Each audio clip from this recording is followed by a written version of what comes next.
10 cats. Less is more, it's less Dennis. Here's the news, it's Krishnan Guru-Murthy. And their captain, Sean Locke.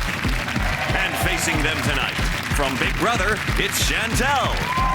Taking the high road, Frankie Boyle. And their captain, Dave Spikey. Now, here's your host, Jimmy Carr. Well, thanks very much. Welcome to 8 out of 10 Cats, a show about opinion polls, surveys and statistics. Did you know, for example, 14% of cat owners think their cat is more important than their job? And the thing is, if they think that, they're probably right. Most deaths in hospitals are between the hours of 3 and 4 in the afternoon. All I'm saying is, it's only a countdown conundrum. Don't have a stroke about it. And the average man will spend 2,965 hours shaving during his lifetime. It's the bit round the balls that takes the time. Let's get started.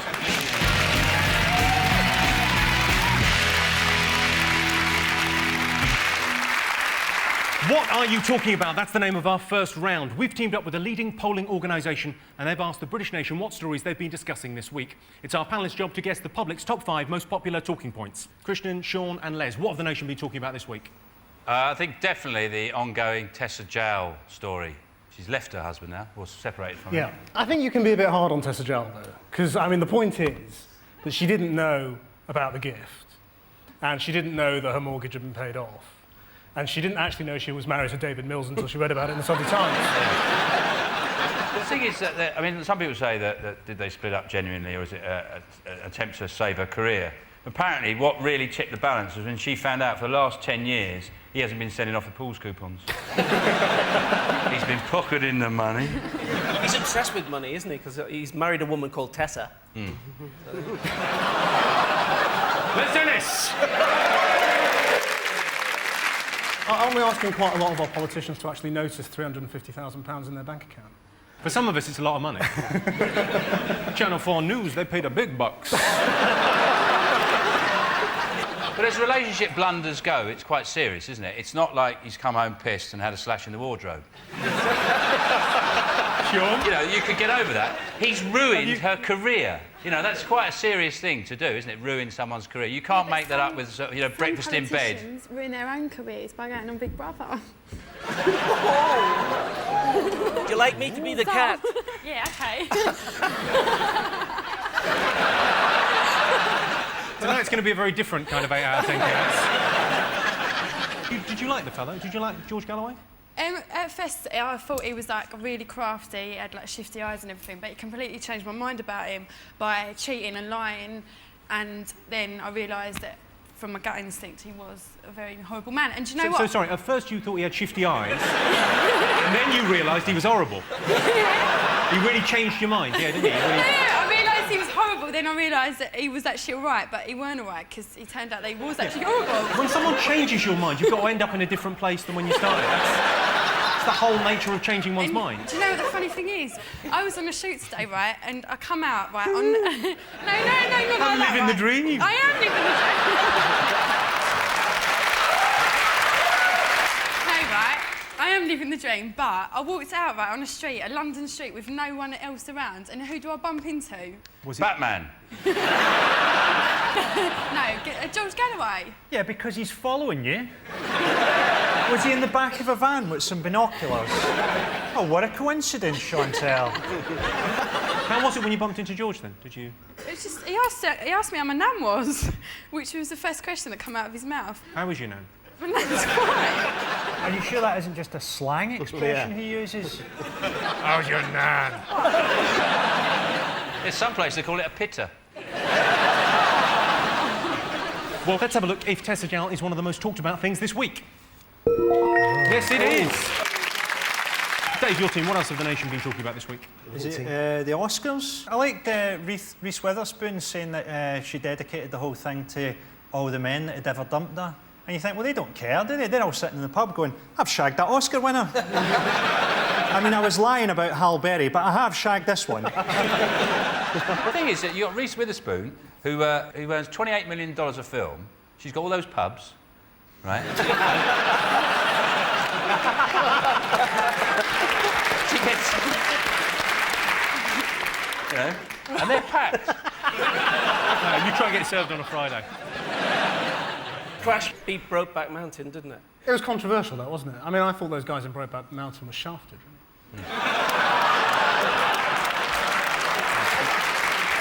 I think the best thing about watching the Oscars is actually watching the nominees sit there when the winner's announced. Because I've been there.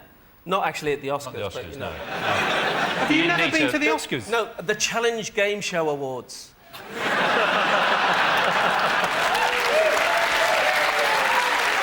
sat there, and you sit there with the camera on you. Probably a throwaway camera, isn't it? You have to sit and smile for it, though. Let's have a look and see whether the Oscars were one of the most talked about things this week. Yes, they were. 47% of you were talking about the Oscars. It was a vintage year with films nominated dealing with such controversial issues as racism, homosexuality, gender reassignment and suicide bombers. Britain won an Oscar for a film about a plasticine dog that likes cheese. What else have the nation been talking about? Is it Kate Moss? One of her in her sanctum said when she went to South Africa, she stayed at Nelson Mandela's house, which was in, she took cocaine at Nelson Mandela's house. Isn't that where Del Boy lives? That's probably what's happened. Yeah. There's been a mix-up. Yeah. She was in Peckham buying gear. I just like the idea that he would have to go back to jail because they found a load of coke in his toilet. A bit unfair, wouldn't it? Come on, Nelson, get back in. Dave, have you been following the Kate Moss Well, thing? yeah. At some party, she snorted a line up off the carpet. And it must be like when you're hoovering at home, everybody pick your feet up, like that. Underneath it, like that. Well, she does this advert now. She's on some advert on the television for makeup. She always pops up on that. And she gets out of this car in the morning. It's, how does she look so lively and fresh-faced? And how? Where's that energy come from? Bolivia. Bolivia, probably, yeah.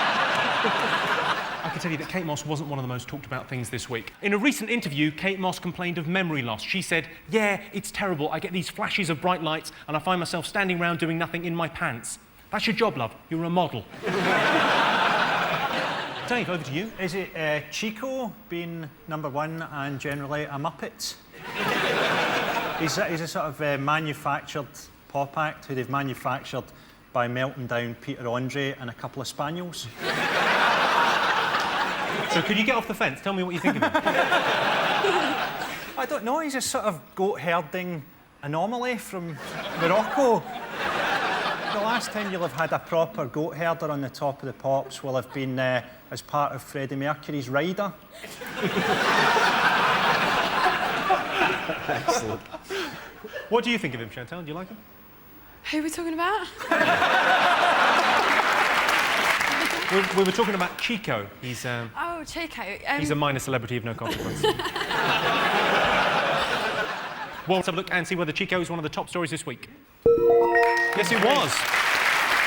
Everyone, it seems, has been talking about Chico reaching #1. Chico's real name is Yusuf Slimani. But if you were to shout, "It's Yusuf Slimani time" on a plane, you'd be wrestled to the ground and someone would take your shoes off. OK, fingers on buzzers. What else have the nation been talking about this week? Have they been talking about Tony Blair's great revelation that he waits for God to judge him on the war in Iraq? On Parkinson? Yeah. Yes. Did you see it? Yeah, I did, yeah. It's quite outrageous, really, wasn't it? I hope for his sake God's not called Allah, because I reckon he's knackered. The first thing is, what's he doing on Parkinson? That is the softest ride you can get. I mean, Parkinson might as well give you a foot massage and a happy finish. I chat you long time. If Michael Parkinson asked you a question and you told him to piss off, he would. If God was really judging Blair, he'd have made him appear on Davina.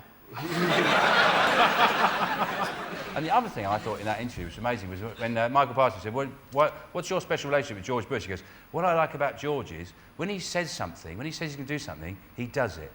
You think, so he's the political equivalent of Ron Seal, basically.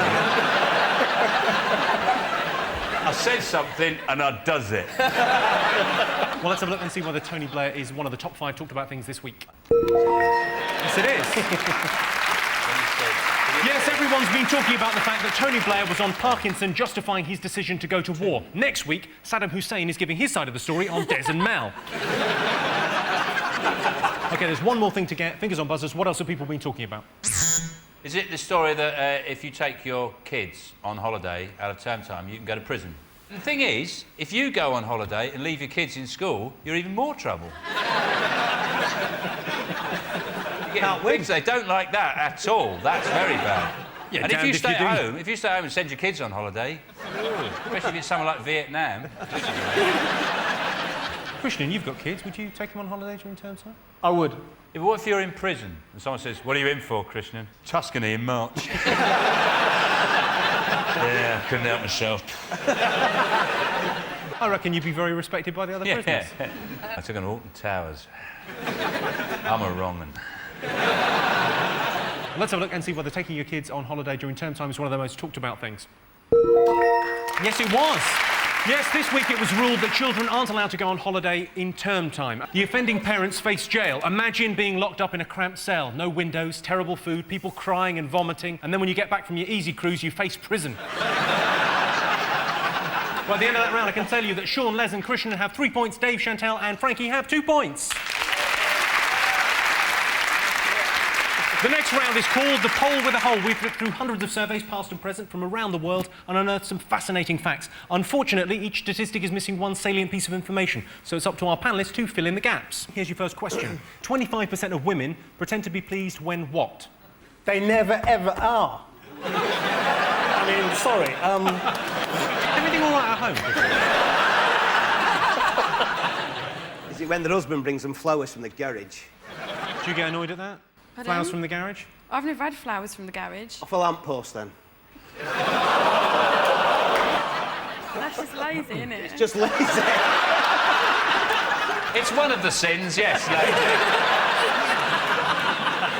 When their husbands get their photos published in Reader's Wives. Oh, great. Brilliant. Oh, they accepted them. Brilliant. Well, hold on, they got the town wrong. We're not from Doncaster.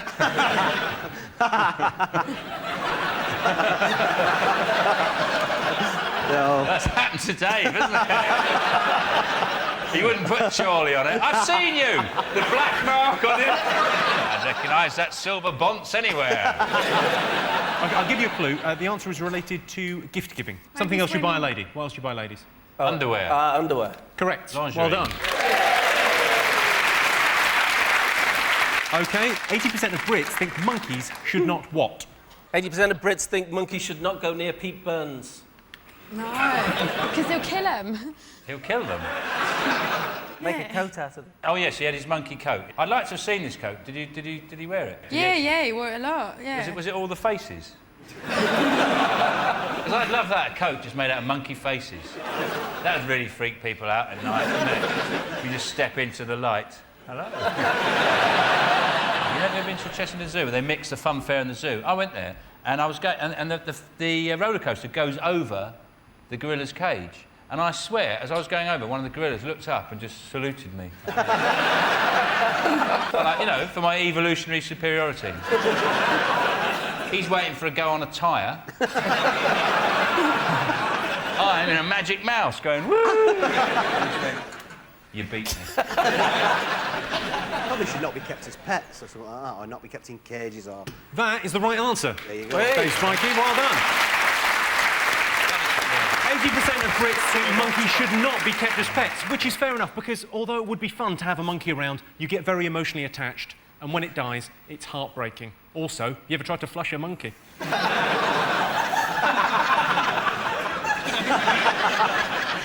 My mum had a monkey as a pet, but it tore up their house in India, and so she had to kill it. Have you got any more heartwarming stories of your youth? She didn't have to kill it like that, though, did she? I think they just... How did she kill it? No, she didn't kill it. That was a joke. I think she just got rid of it. No, I'm with you. I think she did kill it. Yeah, I think she killed it. He's as trying to well. cover up for his mum, no? Did Yeah. your mum killed a monkey? Your mum killed a monkey? So at the end of that round, it's 4 points for Sean's team and 5 points for Dave's team. The next round is called Believe It or Not. In this round, I'll give the panellists a simple statement. All they have to do is decide whether they think it's true or false. Sean, Les and Christian, have a look at this clip to illustrate your statistic. Fuck off! That's what you can do if you want to do. Look, I'm down bloody here and no fucking don't bloody come down bloody like a bloody press kind of I fuck asked you to come in and have a cup of tea and you're telling me what the fuck. Jesus Christ couldn't tell me what to fucking do, never mind you.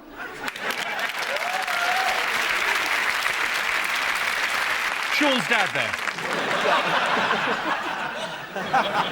I like the idea that he's going towards Shane Ritchie doing a Daz advert. I'll give you 2 for this. OK, here is your related statistic. Britain is the angriest nation in Europe. True or false? How would you measure who's angrier than who? If you took the Scots out, we'd probably be all right. I don't know. I think English football fans are the only people who, when they visit another country, the police there have to go into special training weeks. And you know that every time there's like a tournament in Spain or something, the local police are all in a field beating cows to death with a truncheon. Get some practice in. Yeah, but Scotland, I went to Scotland once when all the rugby was on, and all there was like fat men with no tops on kicking each other in the street. That was our Mardi Gras. But we can't be the angriest nation. I mean, we get angry, but we just get quite vexed, don't we? We never follow it through. If you're on the phone to somebody getting really, really annoyed on the phone, our idea of getting angry is getting angry when you've hung up. And then so you go, yeah, right, yeah, no, you see, you're up, yeah, OK, right, oh, fair enough, yeah. You wanker! People argue with me, they say I'm Keith Chegwin, and I say, no, I'm not. And they say, yes, you are. And they row with me. I'm not Keith Chegwin, you bloody are.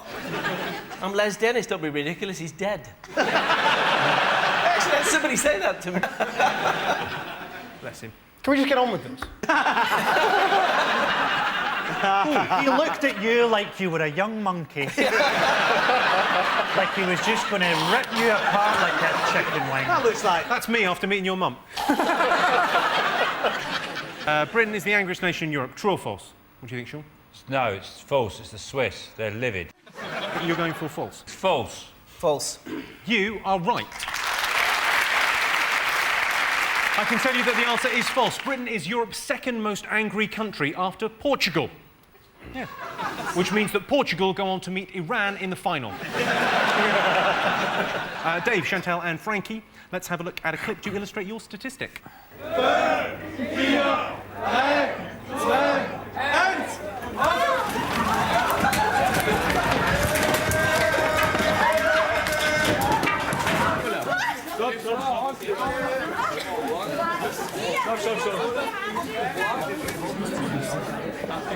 Danke. Bitte sehr.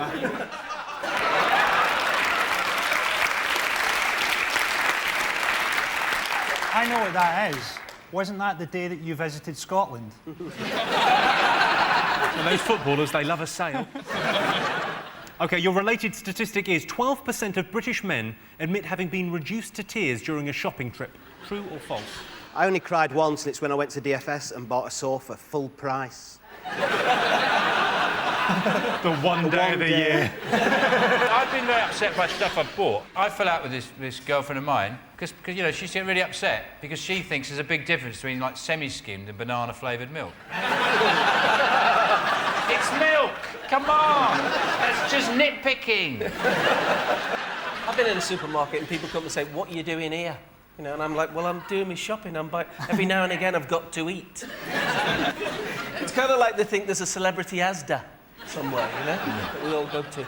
There is actually, Les, you haven't been invited.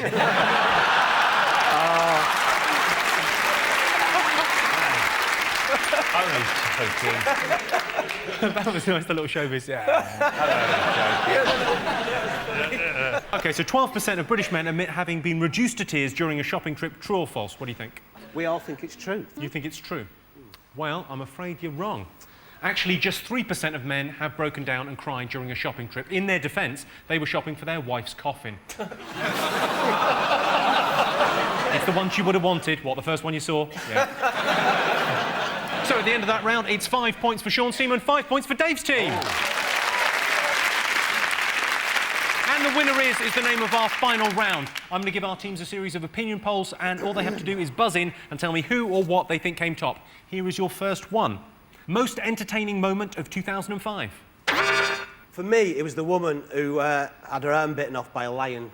See that? She was feeding this lion a chicken sandwich, and it took her arm off. Oh, that's funny, that, isn't it? That's got to be... Well, I mean, no, because she's English, so what did she do? Because you know, if you're English and you have an accident, your biggest worry is, has anybody seen you? Isn't it like, you know, if you walk into a lamppost when you're going down the street, you might have a hairline fracture of your skull, but has anybody seen you? There's blood coming out your ears, but no, I'm all right, I'm all right. And I'm just wondering whether she went, come on, oh, shit. And everybody's like, are you all right? Yeah. What am I like? Well, Chantelle, any idea? What was your best moment of 2005?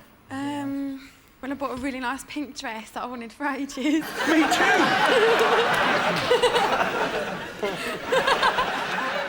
Most entertaining moment of 2005?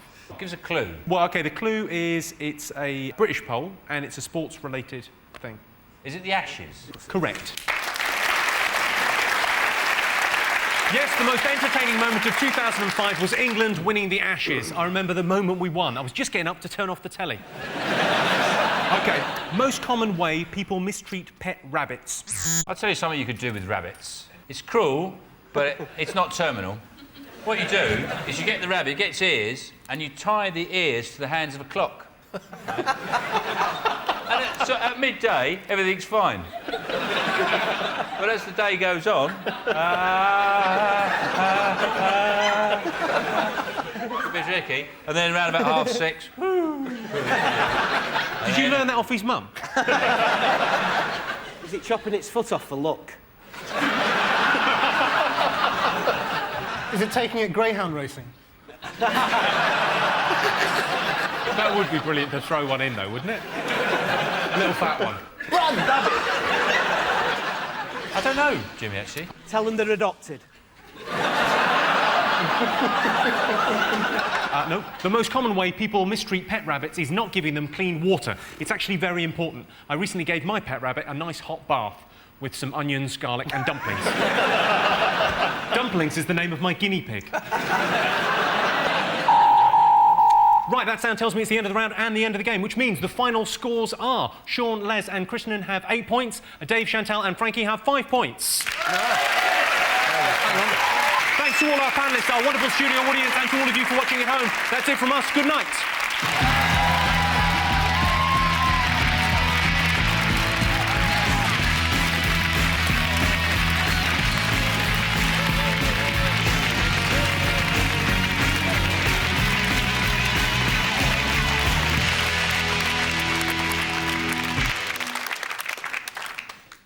Hello, I'm Jimmy Carr and I'm announcing my new tour. It's called Jimmy Carr Laughs Funny, because there'll be laughs and it'll be funny, and because I laugh funny. Come and see me. Go to jimmycarr.com for details, you know, dates and tickets and all that kind of thing. You know how to buy tickets. Go and buy some tickets.